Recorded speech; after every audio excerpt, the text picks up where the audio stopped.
Hello champions, कैसे हैं आप सब। तो हम लोग बात करते हैं आज सुनीता विलियम्स के बारे में। सुनीता विलियम्स और उनके साथ जो बुच बिलमोर आईएसएस पे गए हैं, इंटरनेशनल स्पेस स्टेशन पे गए हैं, उनको ये नहीं पता था कि इस बार फंस जाएंगे। अब वो वहाँ फंसे हुए क्यों हैं, कब तक वापस आएंगे और क्या वापस नहीं आएंगे, ऐसे कई सवाल हैं ना जो आपके मन में होगा। एक एक करके फैक्ट्स और कॉन्सेप्ट दोनों को समझ लेते हैं। सबसे पहले इंडियन ओरिजिन की हैं कौन? Sunita Williams. Sunita Williams Indian origin के हैं। उनके पिता अमेरिका में बस गए थे, अंतरिक्ष यात्री हैं। और एक और बात, इससे रिलेटेड जो पीडीएफ अगर आपको चाहिए इस नोट्स का, तो करंट अफेयर्स के फ्री कोर्सेज ऐप पे चले जाना। फ्री कोर्सेज सेक्शन के अंदर करंट अफेयर्स में आपको ये पीडीएफ मिल जाएगा, आप वहां से डाउनलोड कर सकते हैं। भारतीय मूल की अंतरिक्ष यात्री सुनीता विलियम्स और उनके साथी बुच बिलमोर, ये दोनों जाके फंस गए। इन्होंने बोइंग के स्टार लाइनर अंतरिक्ष यान में सवार हो गए। ठीक है, तो स्टार लाइनर स्पेस यान है, बोइंग का है। उससे ये कब गए थे, फैक्ट्स भी समझते चलिए। 5 जून को गए थे और कितने दिनों के लिए गए थे? 8 दिनों के लिए गए थे। इसका मतलब 5 जून को गए और 13 जून को वापस आना था। ये कौन सा महीना चल रहा है? अगस्त का, और 27 तारीख हो गया, तो उनको 13 जून को ही वापस आना था, बट अभी तक नहीं लौटे हैं और 3 सप्ताह से अधिक का समय, इवन अब तो ज़्यादा ही समय हो चुका है। अब सवाल है मन में कि इसका कारण क्या है, क्यों फंसे हैं। देखिए, हुआ ये था कि अंतरिक्ष यान में हीलियम की लीकेज हुई थी और उसका साथ हीलियम लीकेज हुआ था, वो तो 1 मिनट के लिए टॉलरेट किया जा सकता था, कोई बहुत बड़ी बात नहीं थी। लेकिन 5 जो थ्रस्टर है ये भी खराब हो गया, थ्रस्ट करने वाला। हालांकि 4 को ठीक कर लिया गया है, 4 की रिपेयरिंग हो गई है, वो ठीक हो गया, लेकिन 1 नहीं ठीक हो रहा है। अब उसके कारण वहाँ फंस गए। इसके अलावा ये सारी जो समस्याएं हैं ना, ये सर्विस मॉड्यूल में बिजली की आपूर्ति में भी दिक्कत आई, और बेसिकली सर्विस मॉड्यूल में जो समस्या आया है उसके कारण ये वहाँ पे फंसे हुए हैं। अब 5 जून को जब स्पेस एयरक्राफ्ट यानी स्टार लाइनर को लॉन्च किया जा रहा था, उस समय हीलियम गैस का रिसाव हुआ और ये सबको पता था। तो कोई मामूली सी बात थी, कोई बड़ी बात नहीं थी, उसको इन्होंने दरकिनार कर दिया और लॉन्च कर दिया। अब लॉन्च करते समय ये चले गए, रिसाव बढ़ गया, तब भी कोई बात नहीं, महीनों तक अगर हीलियम लीक करेगा तब भी कोई खास इशू नहीं है। लेकिन उसके थ्रस्टर खराब हो गया, राइट, तो उसके कारण दिक्कत आई और सर्विस मॉड्यूल में प्रॉब्लम जो आया था उसके कारण थ्रस्टर खराब हो गया, तो इस जिससे पावर मिलती है। तो ये सारी वो इशू है जिसके कारण इनको अब नीचे वापस लाया नहीं जा रहा है। वैसे आपको बता दें कि स्टार लाइनर कह रहा है, यानी बोइंग कह रहा है कि ले आओ, कोई दिक्कत नहीं, आराम से आ जाएंगे, बट नासा रिस्क लेने के लिए तैयार नहीं है। अब सवाल है ये कब तक वहाँ रह सकते हैं। देखिए, जो स्पेस क्राफ्ट में ये सवार होके गए हैं वो 45 दिनों तक, 45 डेज तक उसके अंदर रह सकता है स्पेस स्टेशन में, लेकिन 45 to 90 डेज तक इसको बढ़ाया जा सकता है, एक्सटेंड किया जा सकता है, यानी वहाँ पे महीनों रह सकते हैं। इसके अलावा वहाँ पे सामान इनफ है, महीनों तक रहने के लिए जो सामान है वो वहाँ पे है, तो कोई गंभीर समस्या नहीं है। इन केस अगर कोई एकदम से गंभीर समस्या आ जाती है, लगता है इमरजेंसी है, तो उनको वापस भी लाया जा सकता है। तो ऐसा नहीं है कि वो असुरक्षित हैं, हाँ आने में डिले हो रहा है। तो खैर, सुनीता विलियम्स बहादुर महिला हैं और उनके पास बहुत सारा एक्सपीरियंस है, अभी हम लोग बात करेंगे। अब कुछ टेक्नोलॉजी की बात कर लें जो भी हुआ है। देखिए, सुनीता विलियम्स और उनके सहयोगियों के द्वारा, मतलब स्पेस क्राफ्ट जो लेके गए उसके अंदर थ्रस्टर होता है, ठीक है, थ्रस्टर होता है जो मिनी रॉकेट जैसा होता है। जब लॉन्च किया जाता है तो उनको फायर किया जाता है, और ये थ्रस्टर स्पेस क्राफ्ट को इंटरनेशनल स्पेस स्टेशन तक पहुंचाने के लिए यूज किए जाते हैं, राइट। अब होता क्या है, थ्रस्टर को फायर करने के लिए हीलियम गैस का भी यूज करते हैं, और इस हीलियम गैस को हाई प्रेशर पे स्टोर किया जाता है और कई टैंकों में बॉटल के अंदर उनको स्टोर किया जाता है, और ये गैस इंजन को कंट्रोल करने और रॉकेट को फायर करने के लिए बहुत ज़रूरी होता है, ठीक है। जब थ्रस्टर को फायर किया जाता है ना, तो हीलियम गैस को उच्च दाब से लो प्रेशर पे लाया जाता है, जिससे रॉकेट के अंदर स्पीड आ जाती है और ये बॉटल्स के अंदर भरा होता है। तो ये सब फैक्ट है, इसमें कुछ इससे ज़्यादा जाने की जरूरत नहीं है, पढ़ लीजिएगा, उसको लगेगा अगर आपको तो। अब हीलियम लीक का मतलब क्या है? देखिए, हीलियम लीक का सिंपल मतलब है, हीलियम को जहाँ रखा गया है वहाँ उस इंजन से वो बाहर निकल रहा है और इसके लिए सेंसर भी लगा होता है, वो सेंसर ही बता पाता है कि लीक कर रहा है, आंखों से नहीं दिखता। तो जो लीक करता है ना, वो एक्चुअली हीलियम बुलबुले के रूप में निकलता है, जो हम नहीं देख सकते अपनी आंखों से। और अगर महीने भर तक भी, मैंने बताया था कि हीलियम लीक होता रहेगा ना, तब भी मिशन को कुछ नहीं होगा, आराम से वो जाएगा और आएगा। मतलब ये लीकेज कुछ ऐसा होता है कि 10,000 लीटर में कुछ बूंद लीक कर गया, तो इससे क्या फ़र्क पड़ता है। तो वही सोच के इन्होंने लॉन्च कर दिया, लेकिन थ्रस्टर में खराबी आ जाएगी ये नहीं पता था।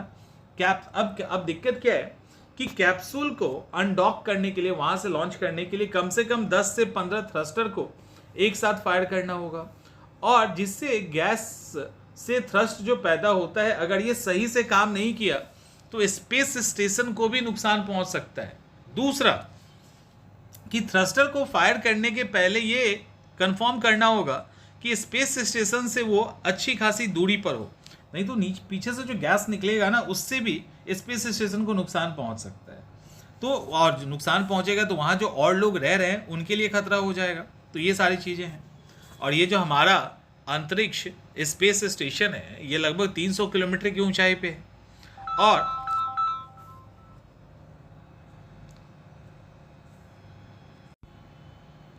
अब आपको पता है कि जो स्पेस स्टेशन है लगभग 300 किलोमीटर की ऊंचाई पे है। अब इसके बारे में हम लोग डिटेल से जानेंगे। और धरती पे जो वहाँ से लौटना होगा स्पेसक्राफ्ट को, तो उसको एक खास एंगल पे आना पड़ता है। ऐसा नहीं है जो आसमान आँख से दिख रहा है ना, कहीं से भी आ जाएगा, ऐसा नहीं। कहीं से अगर वो आया तो वो दोबारा स्पेस में चला जाएगा और फिर अनंत काल के लिए, यानी इनफाइनाइट टाइम के लिए वो घूमता ही रह जाएगा। तो धरती से वायुमंडल, धरती का जो एटमॉस्फेयर है उसमें आने के लिए उसको एक पर्टिकुलर कॉरिडोर का सहारा लेना पड़ता है, जिसको री एंट्री कॉरिडोर कहते हैं। ठीक है। और ये जो री एंट्री कॉरिडोर है वो पृथ्वी के 80 किलोमीटर, जो एनवायरनमेंट है ना उसके लगभग 80 किलोमीटर पे स्थित है। री एंट्री करने के लिए खास एंगल होता है, और एंगल देख लो समझ में आएगा। 94.71 डिग्री से लेकर 99.80 डिग्री तक का एंगल होता है। और हमने आपको पहले बताया था, एक बार मैंने क्लास लिया था, तो कि इस जो हम सैटेलाइट लॉन्च भी करते हैं ना, तो सैटेलाइट इतना यूनिवर्स है, इसमें असंख्य करोड़ों तारे हैं, तो क्या हमारे सैटेलाइट के लिए जगह नहीं होगा। तो एक वर्ड यूज़ किया जाता है, नो स्पेस इन स्पेस, यानी स्पेस में कोई स्पेस नहीं। क्यों यूज़ किया जाता है? जब इतना बड़ा बड़ा सूरज रह सकता है तो हमारा सैटेलाइट नहीं रहेगा। वो इसीलिए कि उस सैटेलाइट को भी पर्टिकुलर डिग्री के अंदर ही रखना है। आप कहीं भी सैटेलाइट डाल दोगे तो वो काम नहीं करेगा। उसी तरह से री एंट्री के लिए भी पर्टिकुलर डिग्री है, उसी के अंदर अगर आप आएंगे तभी री एंट्री होगी। अदरवाइज एंगल खराब हुआ तो फिर अगर वहाँ से नहीं गुजरे तो आप दोबारा यूनिवर्स में वो चीज़ लौट जाएगा और उसी का चक्कर लगाता रहेगा। इसीलिए लौटने के पहले ये जो पैसेज है ये इंपॉर्टेंट होता है। लेकिन आपको पता है, जब कोई भी चीज़ हमारे एटमॉस्फेयर में आती है तो वहाँ पे बहुत ज़्यादा फ्रिक्शन होता है। फ्रिक्शन के कारण घर्षण होता है, उसके कारण आग लग जाता है। तो कैप्सूल का ऊपर का हिस्सा पूरा जल जाता है और नीचे का हिस्सा जिसमें लोग रहते हैं वो बच जाता है, क्योंकि उसको उसी तरह से डिज़ाइन किया जाता है और वो बाद में पैराशूट की मदद से नीचे उतर जाते हैं। तो ये प्रोसेस है उतरने का। अब होता क्या है, अब मान लो कि वहाँ इमरजेंसी आ गया, फिर क्या होगा? देखिए, इमरजेंसी आ गया तो कई सारे तरीके हैं। उसमें अभी सुनीता विलियम्स और वो जो उनके जो सहयोगी हैं वो वहाँ पे हैं। अब उस ISS पे, इंटरनेशनल स्पेस स्टेशन पे 8 कैप्सूल डॉक किए जा सकते हैं। ऐसे 8 कैप्सूल हो सकते हैं जो यात्रियों को लाने वाले हैं, लेकिन अभी कोई कैप्सूल नहीं है, सिर्फ एक है। ठीक है, अमेरिका का किसी का भी कोई कैप्सूल नहीं। अभी एक कैप्सूल है जो किसका है? रसिया का। तो रसिया का कैप्सूल है, तो इमरजेंसी आएगा तो रसिया से कांटेक्ट करके, अब चूंकि मरने की बात होगी तो अमेरिका कांटेक्ट करेगा ही, तो रसिया मदद करेगा और तुरंत वो लोग वापस आ जाएंगे। लेकिन चूंकि अभी अमेरिका और रसिया की स्थिति ठीक नहीं है, तो इसी के कारण अब वो रसिया से मदद नहीं मांगना चाहते हैं। अब है क्या कि रूस का जो कैप्सूल है वहाँ पे, उसमें एक साथ 5 ही लोग आ सकते हैं। अब सुनीता विलियम्स और उनके सहयोगी के कारण अब टोटल संख्या 7 हो गई। एक अलग समस्या है, बट इमरजेंसी में इनको वापस लाया जा सकता है। रिलेशन अच्छा नहीं है, इसलिए अमेरिका कोशिश कर रहा है कि हम खुद से ही लेके आए, क्यों झुके हम। और अमेरिका के पास अभी लगभग 45 डेज के आसपास का समय है, तो वो उसको ठीक करना चाहता है। और 5 में से 4 बूस्टर ऑलरेडी ठीक हो चुका है, एक बूस्टर ठीक नहीं हो पा रहा है, ये दिक्कत है। तो तो कोई इमरजेंसी सिचुएशन आता है तो फिर उसको लाया जा सकता है, या इमरजेंसी सिचुएशन आएगा तो स्टारलिंक के पास भी इमरजेंसी सिचुएशन के लिए कैप्सूल है और वो उनको धरती पे ला सकते हैं। तो इमरजेंसी की सिचुएशन में ये किया जा सकता है। वैसे आपको बता दें कि स्पेस वॉक का प्रोग्राम था वो भी कैंसिल करना पड़ा क्योंकि सूट के अंदर छेद हो गया है, उनके सूट में होल हो गया है, जिसके कारण स्पेस वॉक वो नहीं कर पाए हैं। अब यहाँ पे क्या है, ISS के लिए, इंटरनेशनल स्पेस एजेंसी के लिए 2025 तक का एक एग्रीमेंट है। उसके मेंटेनेंस के लिए हर 6 महीने पे रूस क्या करता है, स्पेस स्टेशन पे एक कैप्सूल भेजता है। तो उसको हर महीने 6 महीने पे भेजना ही भेजना है, तो वो कैप्सूल जाएगा ही, 5 लोग को तो ला ही सकता है। तो रसिया को कहेगा कि भैया एक बार भेज दो तुम जल्दी थोड़ा, तो वो जल्दी भेज सकते हैं। तो वो भी, तो कई सारे तरीके हैं लाने के लिए, इसलिए ज़्यादा टेंशन नहीं है। अब आपके मन में एक आना चाहिए सवाल कि सुनीता विलियम्स कौन है। आपने अभी पढ़ा होगा लेकिन उतना नहीं देखा होगा। सुनीता विलियम्स को आप समझ लीजिए। सुनीता विलियम्स बहुत ही एक्सपीरियंस्ड नासा की अंतरिक्ष यात्री और नासा नौसैनिक अधिकारी भी हैं। उन्होंने स्टारलाइन मिशन के को पायलट के रूप में चुना गया और बुश ब्लीमोर के साथ वो अभी ISS में है। सुनीता की बात अगर करें तो 1987 में सुनीता जूनियर कमीशन ऑफिसर के रूप में अपॉइंट की गई थी और ये अभी 58 के आसपास इनका उम्र है। ये स्पेस में ऑलरेडी 322 दिन बिता चुकी हैं और सबसे अधिक स्पेस वॉक करने का, स्पेस वॉक का मतलब होता है कि स्पेस मतलब अपने एयरक्राफ्ट से वो बाहर निकल के अंतरिक्ष में घूमती हैं, जैसा कि मूवीज़ में आपने देखा होगा। तो ये उनकी 3rd उड़ान है। पहला 2006 में, दूसरा 2012 में, ऑलरेडी ये पूरा कर चुकी है, तो इससे इनको टेंशन की बात नहीं है। सुनीता विलियम्स जो 2006 और 12 में गई थी ना, तो टोटल 322 दिन उसमें वो बिता चुकी है, एक्स्ट्रा जा रहा है। उसमें 2006 में उन्होंने 195 दिन और 2012 में टोटल 127 दिन बिताए थे। और 2012 के मिशन की खासियत थी कि उन्होंने 3 बार स्पेस वॉक भी किया था, जिसमें स्पेस वॉक मतलब स्पेस स्टेशन से वो बाहर आके अंतरिक्ष में वॉक करते हैं। वॉक करना मतलब उड़ते हैं। और इसके पहले जो पहली बार गई थी तो 4 बार किया था, तो टोटल इनका 7 का तो रिकॉर्ड बना ही हुआ है। सुनीता विलियम्स भारतीय मूल की हैं और भारतीय मूल की दूसरी महिला है जो स्पेस में गई थी और पहली महिला है जो स्पेस से भारतीय मूल की सुरक्षित वापस आई, क्योंकि कल्पना चावला भी गई थी बट इनका डेथ हो गया था। सुनीता विलियम्स, अच्छा ये रिपीट हो गया, ओके। सुनीता विलियम्स इस मिशन के बारे में, अच्छा ये सब हो गया, चलो ठीक है। सुनीता विलियम्स का कैरियर, इनके पिता एक्चुअली गुजरात से थे, अहमदाबाद से थे और 1958 में ये अमेरिका चले गए, बहुत पहले ही 1958 में चले गए और 1965 में वहीं पे उनका जन्म होता है सुनीता का। और एक्सपीरियंस की बात करें तो इनके पास कमाल का एक्सपीरियंस है और कमाल के एक्सपीरियंस में ये 30 तरह से के लड़ाकू विमान पे 3000 घंटों का उड़ान भर चुकी हैं, तो एक काफ़ी एक्सपीरियंस्ड हैं।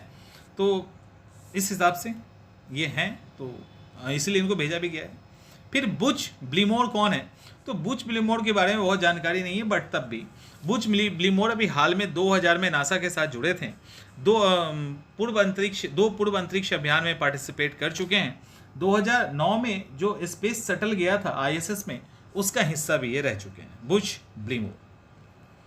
अब ISS को डिटेल में देख लें एक बार, हो सकता है सवाल आ जाए, है ना। चलिए, अंतर्राष्ट्रीय अंतरिक्ष स्टेशन पृथ्वी की कक्षा का एक बड़ा एक तरह से स्पेस यान है, ठीक है, अंतरिक्ष यान है। और चूंकि स्पेस स्टेशन है तो घर की तरह काम करता है, जहां अंतरिक्ष के यात्री और उनके जो भी क्रू मेंबर होते हैं वो सब वहां पे रहते हैं। साथ में लैब भी लगा होता है, तो वो सब मिलके काम करते हैं और कई देश यहाँ पे मिलके काम करते हैं। वहाँ कोई भी अगर यात्री यहाँ से जाता है तो आराम से होटल की तरह वहाँ रह सकता है, खा सकता है, पी सकता है। अब यहाँ पे फैक्ट क्या है कि ये जो स्पेस स्टेशन है ये लगभग 250 मील की ऊंचाई पे ये पूरे पृथ्वी की परिक्रमा कर रहा है। स्पीड पता है कितना? स्पीड इसका 17,500 मील प्रति घंटा है। इतनी स्पीड से ये घूम रहा है। इसी के कारण ये पृथ्वी की को 90 मिनट में ही इसका चक्कर लगा लेता है। तो हर 90 मिनट में ये चक्कर लगा लेता है। समझ में आ रहा है? तो इस तरह से, और इसके अंदर चूंकि वैक्यूम की स्थिति होती है तो लोग आराम से तैरते रहते हैं, खाना पीना सब थोड़ा सा अलग होता है। अब ये कितना पुराना है तो आपको पता है कि इसको नवंबर 1998 में लॉन्च किया गया था। एक रूसी रॉकेट, रूसी जाड़िया नियंत्रण मॉड्यूल लॉन्च किया गया था। उसके 2 सप्ताह बाद एक अंतरिक्ष शटल एंडेवर जो अमेरिका का है वो भी गया था वहाँ पे। तो ये सारी चीज़ें हैं। तो धीरे धीरे करके उसको जोड़ा गया, टुकड़े में जोड़ते जोड़ते जोड़ते ओवरऑल नासा और दुनिया भर के लोगों ने मिलकर 2011 में फाइनली इसको पूरा किया। तो 1998 से जो चलिए कुछ मिसलेनियस फैक्ट्स देख लेते हैं। 5 खराब हुए, तो ये था स्पेस स्टेशन जो अभी हो गया, उससे ज़्यादा नहीं जरूरत है। 5 खराब हुए थ्रस्टर में, 4 को ठीक किया गया, तब भी स्थिति अभी ठीक नहीं है। अगर लंबे समय तक वो वहाँ रह जाती हैं तो क्या असर होगा? आपको पता है कि वहाँ पानी भी हवा में उड़ता है। तो लंबे समय तक रहने से जो लिक्विड पदार्थ है ना वो माइक्रो ग्रेविटी के कारण ऊपर उठ जाता है। माइक्रो ग्रेविटी क्या कहते हैं? माइक्रो ग्रेविटी उस एरिया को कहते हैं जहाँ ग्रेविटी ना के बराबर या एकदम ही हल्का होता है। तो उसके कारण फिल्टर का इशू आता है। फिल्टर में पानी जो है बॉडी का भी, वो जो भी लिक्विड है वो ऊपर की तरफ उठना शुरू हो जाता है। किडनी तो नीचे है तो उनको फिल्टर करने में मुश्किल आती है, जिसके कारण चेहरे पे सूजन आ जाता है। पानी जमा हो जाता है ना, लिक्विड, सूजन आ जाता है। किडनी को लिक्विड कंट्रोल करने में दिक्कत होता है और इसके साथ साथ हड्डी में कैल्शियम का भी उत्सर्जन बढ़ता है। इससे जो किडनी है उसके अंदर स्टोन बनने का खतरा होता है। तो ये सारे फैक्ट्स हैं जो अब यहाँ पे बोइंग कंपनी नासा के कॉमर्शियल क्रू प्रोग्राम के साथ मिलकर स्टार लाइनर स्पेस कैप्सूल को डेवलप किया है, जो अभी और भविष्य में जो स्पेस ट्रैवल करने के लिए लोग जाएंगे उनको लो ऑर्बिट में ले जा सकता है, यानी 2000 किलोमीटर तक। इसको कहते हैं हम लोग लो ऑर्बिट, ठीक है, उसको लो ऑर्बिट कहा जाता है। और इस ऑर्बिट की विशेषता है, ये जो कैप्सूल इसकी विशेषता है कि इसको 10 बार इस्तेमाल कर सकते हैं। एक बार इस्तेमाल करने के बाद 6 महीने के अंदर इसको फिर से रेडी किया जा सकता है और आराम से इसको लो ऑर्बिट में लोगों को लेके जाना, लेके आना, ये सब किया जा सकता है। तो ये सारे फैक्ट्स यहाँ पे दिए गए हैं जो सुनीता विलियम्स और इनसे भी रिलेटेड है। साथ में ISS भी हो गया और उनके बारे में भी आपने जान लिया। तो क्लियर हो गया। चलिए मिलते हैं हम लोग नेक्स्ट सेशन में।